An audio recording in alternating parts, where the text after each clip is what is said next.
मैंने गली घूमे हैं और पूरे बिहार में पूरे भारत में घूमे हैं और लड़ाई लड़े हैं। इसके लिए सरकार से मांग करेंगे कि यहाँ से नहीं हर स्टेट में मेरे देख लेंगे तो मेरे यही स्पीच रही है कि हमारे नौजवानों को नौकरी छीन लिया गया। एक इंडिया गठबंधन है और दूसरा एनडीए का, उससे छुटकारा पाए। ये दोनों गठबंधन बेईमान लोगों के हाथ में है, सिर्फ सत्ता परिवर्तन होता है। हमको तो उम्मीद नहीं लगता है जितना हवा लोग दे रहे हैं कि मैं रोजगार दे रहा हूँ नौजवानों को, ये तो उम्मीद नहीं है। तो पहले चुनाव में भी लोग कहे थे। आप किस विधानसभा क्षेत्र से इस बार चुनाव लड़ रहे हैं? मैं अपना पूर्वी साहब से लड़ना चाहता हूँ। अच्छा, तो क्या अभी स्थिति है यहाँ इस विधानसभा? स्थिति है कि जनता चाह रही है, उमंग है। जनता के बीच में जा रहे हैं आप? जी, तो जनता के बीच में जा रहे हैं तो क्या क्या समस्याएं निकल के आ रही है? समस्या वही आ रही है, रोजगार नहीं है, नौकरी नहीं है, महंगाई इतनी चली जा रही है। अभी देखिए नागरिकता के लिए वोट है, उसकी आवाज उठा रहे हैं। हम लोग को वोट लिस्ट काटी जा रही है नाम, इसलिए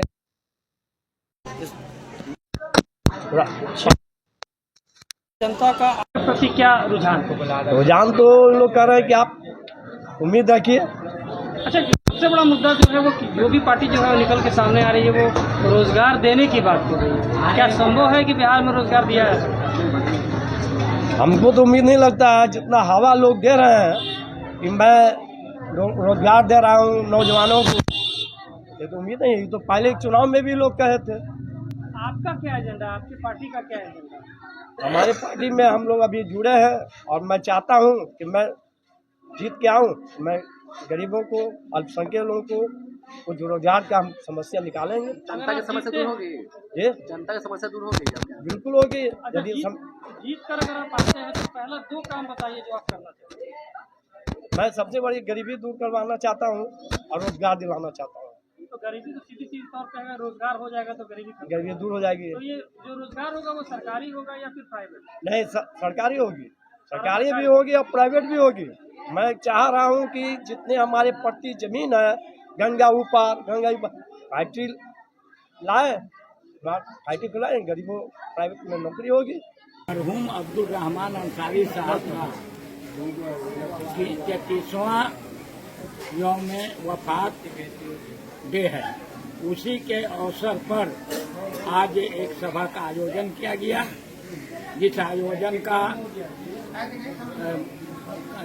अध्यक्ष सैयद मोहम्मद इफ्तिखार हुसैन साहब ने आयोजन किए। इसमें आपके शमशेर साहब के आह्वान पर हम लोग सभी लोग आए।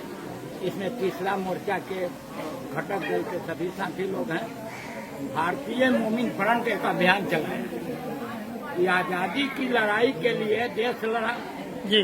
अब यहाँ जो आज़ादी जिन लोगों को मिलना चाहिए उस आज़ादी का लाभ आज तक नहीं मिला। उस आज़ादी को पुनः एक बार आज़ादी की दूसरी लड़ाई हमने जिन लोगों को आज़ादी नहीं मिली, इस देश के गरीब गुरबा कमजोर लोगों को नहीं मिली। आज जो अंग्रेजों के जमाने में स्थिति था वही आज भी यहाँ के देश का है। आज भी महिलाओं के साथ जुल्म और ज्यादती होता है। ऐसी ऐसी घटनाएं होती है जो नहीं होनी चाहिए। आज भी गरीब लोगों को रोजगार नहीं मिल पा रहा है। पढ़े लिखे लोग बेरोजगार हैं। महंगाई इस कदर बढ़ा है कि लोग उससे त्राहिमाम है। भ्रष्टाचार सभी कार्यालय में व्यस्त है। कोई भी कार्यालय, चाहे वो प्रधानमंत्री का कार्यालय हो, चाहे ब्लॉक का एक प्रखंड कार्यालय, सभी जगह भ्रष्टाचार चरम सीमा पर है।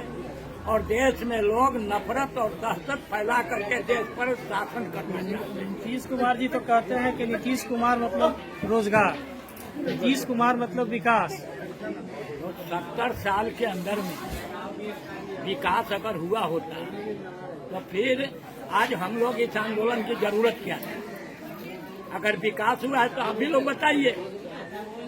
ये नौजवान लोग हैं, अगर विकास हुआ है तो आज उसका झेल एक तो नौजवान न रहा है, पढ़ लिख करके बाप माए का प्रताड़ना सुनता है, दूसरे राज्यों में जाकर के अपमानित होता है, विदेश में जाके लोग कमाने के लिए प्रयास कर रहे हैं। जी। इसका मतलब कि जो नौजवानों को रोजगार मिलना चाहिए वो नहीं मिला। और वोट कौन डालता है? नौजवान।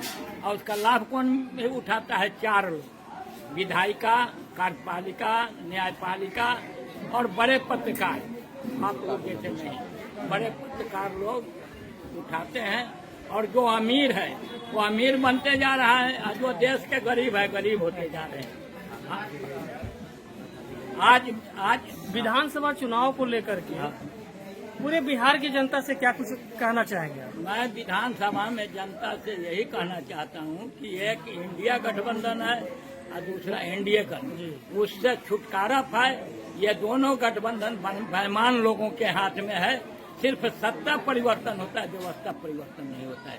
इसलिए जनता इन दोनों को छोड़कर, चाहे वो निर्दलीय बढ़िया ईमानदार कैंडिडेट हो, उसको वोट दे, क्योंकि 5 साल पर वोट आता है। एक विकल्प तो आपके ईवीएम में भी है, नोटा का, उसका इस्तेमाल नहीं हो सकता है। नोटा से परिवर्तन नहीं न होगा। आखिर कम से कम आप सरकार जब तक सत्ता में नहीं अच्छे लोगों को भेजेंगे तो परिवर्तन नहीं होगा। वो आपका वोट बर्बाद हो जाता है। आखिर सरकार समझेगी ना कि सरकार जनता किसी को नहीं चाह रही है। नहीं, वो इसलिए बनाया गया कि आप किसी को नहीं चाहते। जी। तो आपके नहीं चाहने या चाहने से भी तो सरकार बन रहा है। और सरकार ऐसे लोगों के हाथ में जा रहा है जिसका आचरण करके कैरेक्टर, उसका कार्यकलाप सभी लोग जान रहे हैं। आधी आबादी के बारे में सोची जा रही है हमें। चलिए, हमें तो ऐसा कुछ नहीं लगा कि सरकार सोच रही है। अगर सोचती तो हमारे देश में आज गरीबों के साथ में जो इतना अत्याचार हो रहा है वो नहीं होता।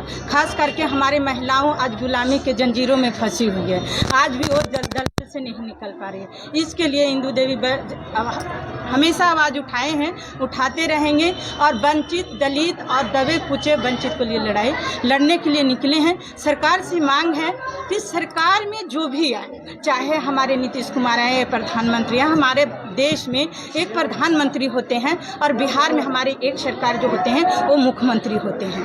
तो इन लोग से मेरा अपील है कि हमारे देश में जो अनहोनी हो रहा है इसको कैसा रोका जाए। सोच खराब होता है, इंसान खराब नहीं होता है। तो हम इनसे मांग करेंगे कि भारतीय वुमेन फ्रेंड जब भी निकल के आएगी, और वैसे ये बार हमारे भारतीय वुमेन फ्रेंड से